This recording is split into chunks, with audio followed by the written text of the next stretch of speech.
air traffic control. You're cleared for takeoff.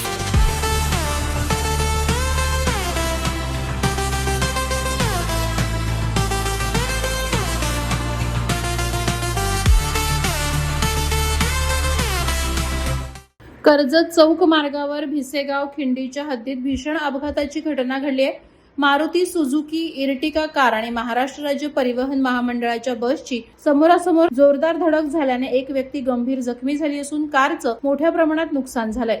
मिळालेल्या माहितीनुसार दिनांक 11 फेब्रुवारी रोजी सकाळी सुमारे 11:45 सुमारास कर्जतच्या दिशेने जाणारी मारुती सुझुकी इर्टिका कार क्रमांक MH05EA 5713 ही चौकच्या दिशेने जात असताना समोरून येणाऱ्या महामंडळाच्या बस क्रमांक MH20BL 3625 सोबत समोरासमोर धडक झाली। अपघातानंतर इर्टिका कारसह एसटी बसचे मोठ्या प्रमाणात नुकसान झालं। कारमधील एक प्रवासी गंभीर जखमी झाल्याची माहिती असून त्याला तातडीनं कर्जत येथील रुग्णालयात दाखल करण्यात आलंय। अपघातानंतर काही काळ कर्जत चौक मार्गावरील वाहतूक ठप्प झाली होती। स्थानिक नागरिक आणि प्रवाशांनी तत्काळ मदतकार्य करत जखमी व्यक्तीला वाहनातून बाहेर काढलं। घटनेची माहिती मिळताच पोलीस पथक घटनास्थळी दाखल झालं। पोलिसांकडून पुढील तपास सुरू आहे। मात्र या मार्गावर वारंवार अपघात होत असल्याने नागरिकांकडून रस्ता सुरक्षेसाठी उपाययोजना करण्याची मागणी केली जाते।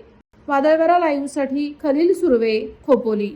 नवी मुंबई व रायगड जिल्ह्यातील ताज्या बातम्या आणि घडामोडींसाठी सबस्क्राईब करा वादळवारा लाईव्ह चॅनल आणि दाबा बेल आयकॉन।